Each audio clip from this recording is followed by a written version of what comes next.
Good morning Jeevitha. Good morning Preethi. So வந்து வீக்கோட first day வந்திருக்கோம், ரெண்டு பேரும் ஃப்ரெஷ்ஷாக வந்திருக்கோம். ஸோ டாப்பிக்கும் சூப்பராக இருக்கணும்ல, அதுக்காக புது டாப்பிக்கில் நம்ம நேற்று பேசின டாப்பிக்கில் தான் பேச போகிறோம். ஷேக்ஸ்பியரோட லைஃப் ஹிஸ்ட்ரிலாம் கலந்து அலசி ஆராய போகிறோம். அதுக்கெலாம் ரெடியாக இருக்கீங்களா? நான் ரெடியாக தான் இருக்கேன். நீங்கள் வந்து ஷேக்ஸ்பியர் பற்றின நிறைய இன்ஃபர்மேஷன் எடுத்துகிட்டு வந்திருக்கீங்களா? எஸ், எடுத்துகிட்டு வந்திருக்கீங்க. என்ன ஒரு கேள்வி இது? சரி, ஓகே. அப்போ அதே கண்டென்ட் எனக்கும் கொடுத்துருக்காங்க ப்ரொடியூசர். ஸோ பத்திரமா வச்சிருக்கீங்கல்ல? வச்சிருக்கேன். ஓகே, வழக்கம் போல் நம்ம வியூவர்ஸை வெல்கம் பண்ணிடலாமா? பண்ணிடலாம். நேயர்கள் அனைவருக்கும் புத்தம் புது காலை வணக்கம்.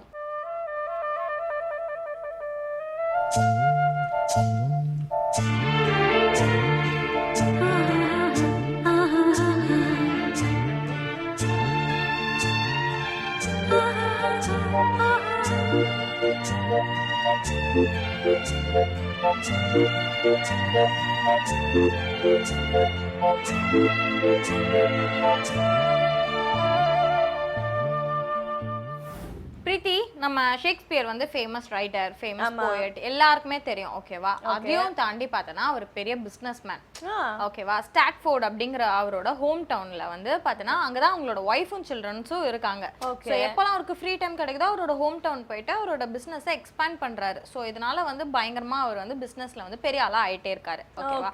ஸோ என்னதான் அவர் வந்து போயட்டா இருந்தாலுமே சின்ஸ் சைட்ல வந்து இதையும் வந்து அவர் மெயின்டைன் பண்ணிட்டு இருக்காரு. அது ரொம்ப பெரிய விஷயம் இல்லையா? அது மட்டும் இல்லாம அவர் வந்து ஒரு ஸ்ட்ரிக்டான பிசினஸ் மேன் அப்படின்னு சொல்றாங்க. ஏன் அப்படின்னு பார்த்தோம்னா அவர் வந்து பிசினஸ் மட்டும் தான் பண்ணுவாராம், யாருக்கும் எந்த ஃபேவர்ஸும் பண்ண மாட்டேன் அப்படின்னு சொல்லியிருக்காரு. ஓகே, கடன் அன்பை முறிக்கும்னுவாங்களே அந்த மாதிரி ஒரு பாலிசி ஃபாலோ பண்றாரு போல. அண்ட் நீங்க சொன்ன மாதிரி உண்மையிலே பெரிய விஷயம் தான் இல்லையா? ஒரு பெரிய ஃபேமஸான போயிட்டா இருந்தோம், சைட்ல வந்து பிசினஸும் கேரி பண்ணிட்டு இருக்காரு. சூப்பரா சொன்னீங்க.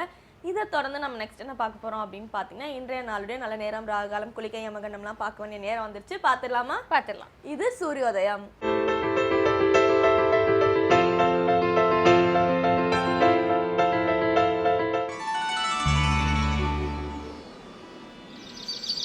இன்று 11/7/2016 திங்கட்கிழமை, துர்முகி வருடம் ஆனி மாதம் 27ஆம் தேதி. இன்று சூரியோதயம் 5:54. ராகு காலம் காலை 7:30 மணி முதல் 9 மணி வரை. யமகண்டம் காலை 10:30 மணி முதல் 12 மணி வரை. குளிகன் பகல் 1:30 மணி முதல் 3 மணி வரை. திதி சப்தமி. நட்சத்திரம் அஸ்தம். சுப ஓரைகள் காலை 6 மணி முதல் 7 மணி வரை, 11 மணி முதல் 1 மணி வரை, மாலை 3 மணி முதல் 4 மணி வரை. யோகம் சித்த யோகம். சந்திராஷ்டமம் கும்பராசிக்கு. ஜீவிதா, இப்போதான் நீங்க சொன்னீங்க அவருக்கு வந்து ஸ்டாட்ஃபோர்ட் தான் வந்து ஒரு சொந்த ஊர், ஹோம் டவுன் அப்படின்னு சொன்னீங்க இல்லையா? ஸோ அந்த ஹோம் டவுன்ல வந்து அவர் வீடு எங்க இருக்குன்னு பாத்தீங்கன்னா சாப்பிள் டவர் கிட்ட இருக்கு, சாப்பிள் லேன்ல இருக்கு அப்படின்னு சொல்றாங்க. ஸோ இதுல என்ன ஸ்பெஷல் அப்படின்னு பாத்தீங்கன்னா, அந்த டவுன்லயே மேபி அந்த சிட்டிலேயே கூட வந்து செகண்ட் லார்ஜஸ்ட் ஹோம்னா அவரோட வீடு தான் அப்படின்னு சொல்றாங்க. ஸோ இதுல இருந்து என்ன நீங்க தானா புரிஞ்சிக்க வேண்டியது என்ன அப்படின்னு பாத்தீங்கன்னா, அவர் எவ்வளவு பெரிய ஒரு சக்சஸ்ஃபுல் பிசினஸ் மேனா இருந்தாருன்னா அவ்வளவு ஏர்ன் பண்ணிருப்பாரு. ஸோ தட் அவரோட வீடே வந்து அந்த டவுன்லயே பெரிய வீடா இருந்திருக்கும் அப்படின்னு சொல்ல வராங்க. ஸோ ஒரு போயிட்டா ஒரு பெரிய ஆளா இல்லாம மட்டும் பிசினஸ் மேனாவுமே ரொம்ப பெரிய ஆளா இருந்திருக்காரு. பரவாயில்ல, ரெண்டு விஷயத்தையும் ஒன்னா டேக்கிள் பண்ணி ரெண்டுத்துலயுமே பெரிய ஆள் ஆயிட்டாரு. Very good. ஒரு நல்ல இன்ஃபர்மேஷன் தான் கொடுத்துருக்கீங்க பிரீத்தி. இதை தொடர்ந்து வரப்போற செக்மெண்ட்ல பாத்தீங்கன்னா நம்ம லலிதாம்பிகைக்கு 1000 பேர்கள் இருக்கு. அந்த பேருக்கான அர்த்தமும் அதுக்கான சோஸ்திரமும் சொல்றதுக்காக நம்ம இலக்கிய மேகம் ஸ்ரீனிவாசன் ரெடியா இருக்கார். பாத்துடலாமா? பாத்துடலாம். இது ஸ்ரீ லலித சரஸ்டநாமம்.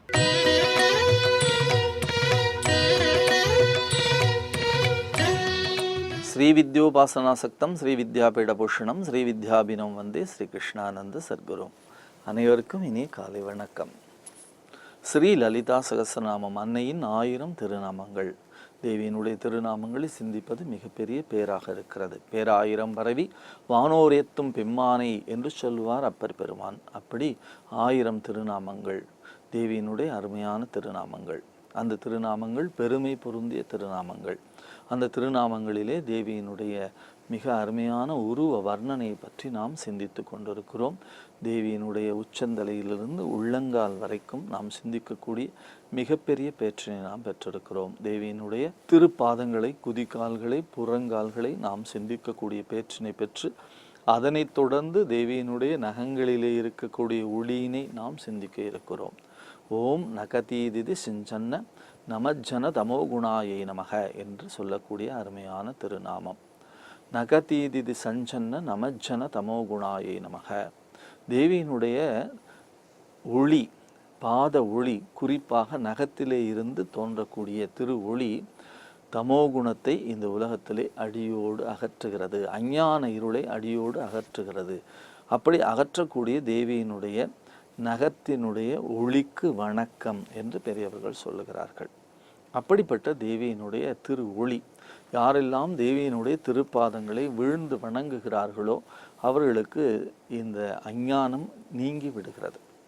அஞ்ஞானத்தை நீக்குவதற்காக தேவி என்ன செய்ய வேண்டும் என்று சௌந்தரிய லகரியிலே மிக அழகாக சொல்லுவார் ஆதிசங்கரர்.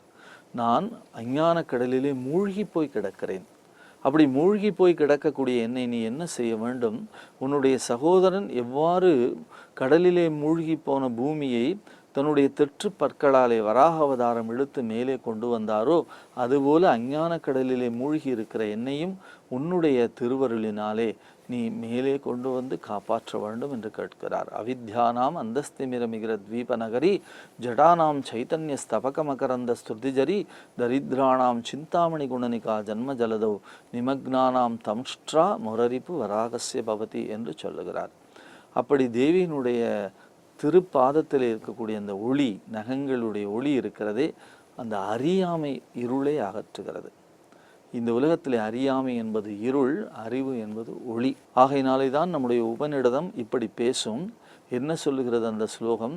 ஓம் அசதோமா சத்கமய தமசோமா ஜோதிர்கமய மிருத்யோர்மா அமிர்தம் கமய ஓம் சாந்தி சாந்தி சாந்தி. எல்லா வழிபாட்டினுடைய நிறைவிலும் இந்த ஸ்லோகத்தை சொல்லுவார்கள். இறைவா, நான் எப்படி இருக்கிறேன்?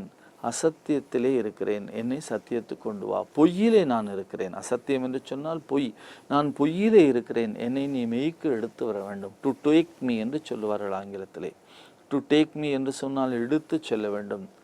அசதோமா சத்கமய தமசோமா ஜோதிர்கமய. நான் தமஸ் என்று சொல்லக்கூடிய அறியாமை இருளிலே இருக்கிறேன், என்னை நீ என்ன செய்ய வேண்டும்? ஜோதிமயமான ஞானத்திற்கு அழைத்து செல்ல வேண்டும். தமசோமா ஜோதிர்கமய மிருத்யோர்மா அமிர்தம் கமய. நான் அழியும் நிலையிலே இருக்கிறேன். அமிர்தம் என்று சொல்லக்கூடிய அழியாத நிலைக்கு என்னை நீ எடுத்து செல்ல வேண்டும். மிருத்யோர்மா அமிர்தம் கமய. ஓம் சாந்தி சாந்தி சாந்தி. உலகம் அமைதி பெறட்டும், அமைதி பெறட்டும், அமைதி பெறட்டும் என்று 3 முறை சொல்வார்கள். அப்படி அறியாமை என்கின்ற இருளிலே இருக்கக்கூடிய என்னை நீ அறிவு என்று சொல்லக்கூடிய ஒளி வெள்ளத்திற்கு எடுத்து செல்ல வேண்டும். அறியாமைதான் இந்த உலகத்தினுடைய அத்தனை துன்பங்களுக்கும் காரணமாக இருக்கிறது. இவர்கள் அறியாமல் செய்கிறார்கள் என்று சொல்வார்களே, அப்படி எல்லோரும் அறியாமை இருளிலே மூழ்கி அறியாத விஷயங்களை செய்து கொண்டே இருக்கிறார்கள். அந்த அறியாமை என்கின்ற இருள் எப்போது விலகும் என்று கேட்டால், ஞானம் என்கின்ற வெளிச்சம் வந்தால் விலகும். ஞானம் என்ற வெளிச்சத்தை யார் தர இயலும்? இறைவனுடைய பரங்கருணை மட்டும்தான் தர இயலும். தேவியினுடைய திருப்பாதங்களை யார் கெட்டியாக பற்றி கொள்ளுகிறார்களோ அப்படி பற்றி கொள்பவர்களுடைய வாழ்க்கையிலே நிச்சயமாக ஒளி மட்டுமே நிறைந்திருக்கும். இந்த ஒளி இருக்கிறதே நமக்கு பயமற்ற தன்மையை தருகிறது. ஒளி இருக்கிறதே நம்பிக்கையை தருகிறது. ஒளி இருக்கிறதே உற்சாகத்தை தருகிறது. நாம் இரவு முழுவதுமாக பயந்து கிடக்கிற பொழுது வெளிச்சம் வந்துவிட்டால் பயம் நீங்கி போய்விடுகிறது. வெளிச்சம் வந்துவிட்டால் விடியற்காலையிலே துயில் எழுந்து உற்சாகமாக செயல்பட வேண்டும். அந்த நாள் நமக்கு புதிய பரிசாக இருக்கிறது. அப்படி வெளிச்சம் போல தேவி எப்படி என்ன செய்கிறாளா? நமக்கு ஞானத்தை அள்ளி வழங்குகிறாள். அப்படி ஞானத்தை அள்ளி வழங்குதல் இருக்கிறதே, அது சாதாரணமான விஷயம் இல்லை. யார் முழுமையாக சரணாகதி அடைகிறார்கள்? எல்லாம் பராசக்தியினுடைய பரங்கருணையினாலே தான் நடக்கிறது என்று யாருக்கு நம்பிக்கை இருக்கிறதோ அவர்கள்தான் முழுமையாக சரணாகதி அடைகிறார்கள். இதை என்னால் செய்ய முடியும், என்னால் செய்ய முடியும், நான் தான் சாதிக்கின்றேன், நான் தான் இவற்றையெல்லாம் செய்கின்றேன், நான் இல்லாவிட்டால் இந்த பிரபஞ்சத்தில் எதுவுமே நடக்காது என்ற ஒரு மாயையிலே எல்லோரும் இந்த உலகத்திலே மூழ்கி கொண்டிருக்கிறோம். ஒரு நாள் நான் லீவு போட்டால் போதும், இங்கே எதுவுமே நடக்காது என்று சொல்கிறார்கள். இந்த குடும்பத்திலே நான் ஒருவன் இல்லை என்று சொன்னால் இந்த குடும்பம் என்னாகும் என்று தெரியாது என்று சொல்லுகிறோம். இதெல்லாம் நம்முடைய அஞ்ஞானம். இந்த பிரபஞ்சத்திலே யார் இருந்தாலும் இல்லாவிட்டாலும் இந்த பிரபஞ்சம் ஓடிக்கொண்டே இருக்கும். யாருக்காகவும் இந்த பிரபஞ்சம் காத்திருப்பதே இல்லை.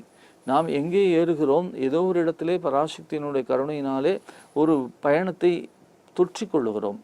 ஒரு காலகட்டத்திலே அந்த பயணம் நிறைவடைந்து விட்டால் அந்த பிரபஞ்சத்தினுடைய பாதையிலிருந்து விலகி போகிறோம். ஆகையினால் இந்த பிரபஞ்சம் நடக்காது என்று எப்படி சொல்ல முடியும்? நிறைய பேருக்கு என்ன நினைப்பு இருக்கிறது? தன்னை விட்டால் இந்த உலகத்திலே யாராலும் எதுவும் செய்ய முடியாது என்று நினைப்பு இருக்கிறது. அல்லது தான் இவற்றையெல்லாம் மிகப்பெரிய அளவிலே சாதித்திருக்கிறோம் என்ற நினைப்பு இருக்கிறது. இந்த நினைவெல்லாம் அஞ்ஞானத்தின் காரணமாக வெளிப்படக்கூடிய விஷயங்கள். எல்லாம் பராசக்தி. மிக அழகாக சொல்லுவான் மகாகவி பாரதி, மூட நெஞ்சே 30 கோடி முறை உரைத்தேன், இன்னும் மொழிவேன், ஏது நிகழினும் நமக்கேன் என்றிரு, தலையில் இடி விழுந்தாலும் சஞ்சலப்படாதே, பராசக்தி உள்ளத்தின்படி உலகம் நிகழும் என்று சொல்வான். யாருடைய உள்ளத்தின்படி இந்த உலகம் நிகழ்கிறது என்று சொன்னால் பராசக்தியினுடைய உள்ளத்தின்படி தான் இந்த உலகம் நிகழ்ந்து கொண்டிருக்கிறது. அப்படி பராசக்தியினுடைய உள்ளத்தின்படி இந்த உலகம் நிகழ்கிறது என்று சொல்வதனாலே தான் சாதாரண நிலையில் இருக்கக்கூடியவளை கூட தேவி மிக உயர்ந்த நிலையிலே ஆக்கி காட்டியிருக்கிறாள். எல்லோரும் பார்க்கிறார்கள், எல்லோரும் கேலி செய்கிறார்கள், எல்லோரும் வெட்கப்படும்படி நாணி நிற்கிறார்கள் ஒரு விறகு வெட்டியை பார்த்து. அவன் என்ன செய்கிறான், ஒரு மரத்திலே ஏறி உட்கார்ந்து கொண்டு நுனிக்கிளையிலே இருந்து அடிக்கிளையை வெட்டுகிறான். அவ்வளவு முட்டாளாக இருக்கிறான். இந்த முட்டாளை கொண்டு போய் தான் ஒரு சபையிலே நிறுத்தி மிகப்பெரிய வேலையை பார்க்க வேண்டும் என்று சொல்லி பல அறிஞர்கள் சூழ்ந்து கொண்டு இருக்கிறார்கள். ஆனால் அந்த முட்டாள் என்ன செய்கிறான், ஆடெல்லாம் மேய்த்து கொண்டே தெரியக்கூடியவன் ஒரு காளியினுடைய திருப்பாதங்களிலே போய் தினசரி தஞ்சம் புகுகிறான். அவனுக்கு எந்த நாமமும் தெரியாது, அவனுக்கு எந்த சகசநாமத்தினுடைய வார்த்தையும் தெரியாது. ஆனாலும் கூட காளியினுடைய திருவடிகளை கெற்றியாக பற்றி கொண்டான். ஆகையினாலே தான் அவனை கொண்டு போய் தேவி ஒரு உயர்ந்த இடத்திலே காளிதாசனாக மாற்றி வைத்தாள். நுனிக்கிளையிலே இருந்து அடிக்கிளை வெற்றிய ஒரு சாதாரணமான ஒரு மூடன் மிகப்பெரிய கவிஞனாக இந்த உலகத்திலே மாற முடியும் என்று சொன்னால் அவன் தேவியினுடைய திருவடிகளை பற்றி கொண்டதன் காரணமாகத்தான். அவள் அப்படித்தான் அவனுக்கு அருள் பாலித்தாள்.